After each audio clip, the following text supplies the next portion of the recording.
Hey YouTube, I just want to take a minute to talk about Chinese knives, especially knockoff knives. First would be, this is the worst quality possible. I don't know if this camera will be able to pick this up, but if you can see, it looks like on the blade on the inside, it is like wrinkled. The steel is like got excess and recesses all up in there due to, I think it's like cast, like they get one of those sand forms and then they just inject molten metal into it, so it's got craziness.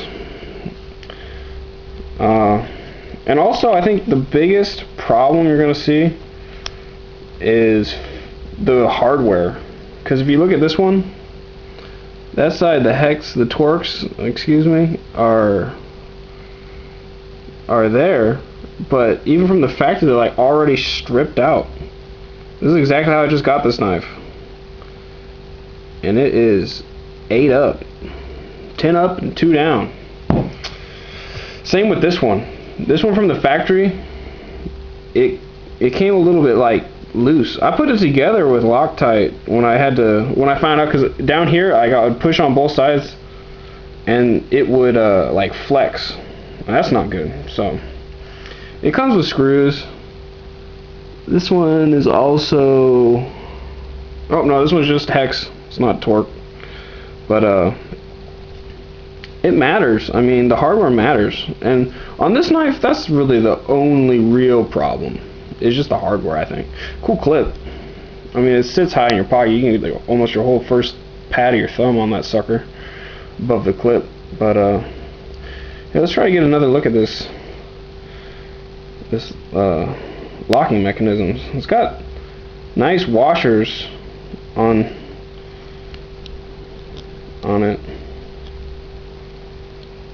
The way this one works, it's kind of like cheating. It's this is the real pivot right here, is a screw, and then this handle is basically just like a flat piece of metal that locks in. It goes stored, and then it rolls, and then boink.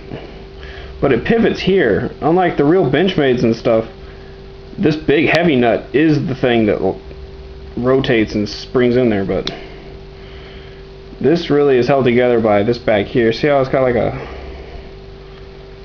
flat, shoot dang. So it's got that flat, that's the best it's gonna get right there. But it's the same theme, really. I mean, it's pulling back, now it's going forward, and it locks in there. This is like a diving steel. This is like underwater, really stain, rust resistant steel, 420J. So for China to be using that, that's not bad. This is the best knockoff I got. This broke right in, real nice. The hardware is actually stainless, just like the rest of the knife. Whole knife's I tried it out with a magnet. It's magnetized all over, so it's not titanium. It's not like junk, crazy pot metal. Well, it might be. It's really nicely done pot metal, if that's the case. Clip's really nice, but this by far, this is from a company called Navy. 440C though. There you go. And it's heavy. It's not skeletonized or anything like that in there. It's just full on Monty lockback knife. It's a big knife too, so I think that's like a 4-inch blade. But this was like 15 bucks, and it's really nice for the money. Definitely a knockoff of Spyderco or Benchmade. I'm not sure which. Probably both, a little bit of both. So now this one, this is also kind of like obviously like a Spyderco theme kind of knife. They're just kind of doing. They say this one's 440C too, or as well. And it's a frame lock. But if you see, it's got nice hardware in there. It's got those bronze copper washers or whatever they're called, and they're real. But if you can look, the lockup is like way shiesty.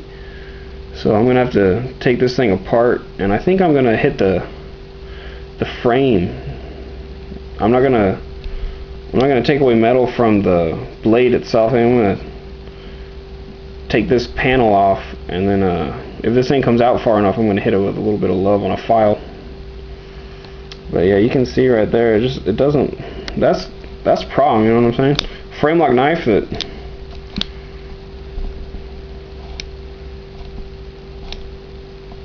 doesn't do its job, straight up. But I mean, that's fixable if you're a badass. But you gotta be a badass though. It's really stiff, and you can't make it any looser because all that friction from this piece of metal when it's deploying. But anyway, that's my experience with these knives from China. I just went on a little buying rampage a minute ago, and that's what I came up back. Okay, now this fake Emerson, it says it's Emerson, but whatever. We all know that's not true, right? The thing about it is, if you look at a real Emerson, it's going to have the screws all along the back where that spacer is. This one, these screws are down the middle because it's just applying the G10. The G10 is really nice, by the way. It feels good and it's nicely textured. But it doesn't have any like through and through connections on that spacer. So that's what you're looking at. You're looking at basically it's just going to have like either screws inside here. I haven't taken the panels off to look at. I don't feel like taking it apart. But either just got plastic into the metal, or it's got metal screws into the plastic spacer. So then it comes with, how you doing, nylon,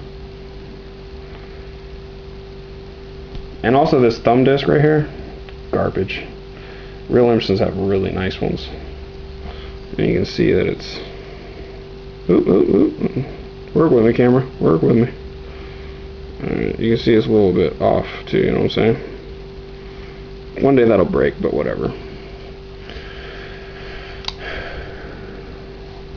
Nice pocket clip on this one too, though. I dig it.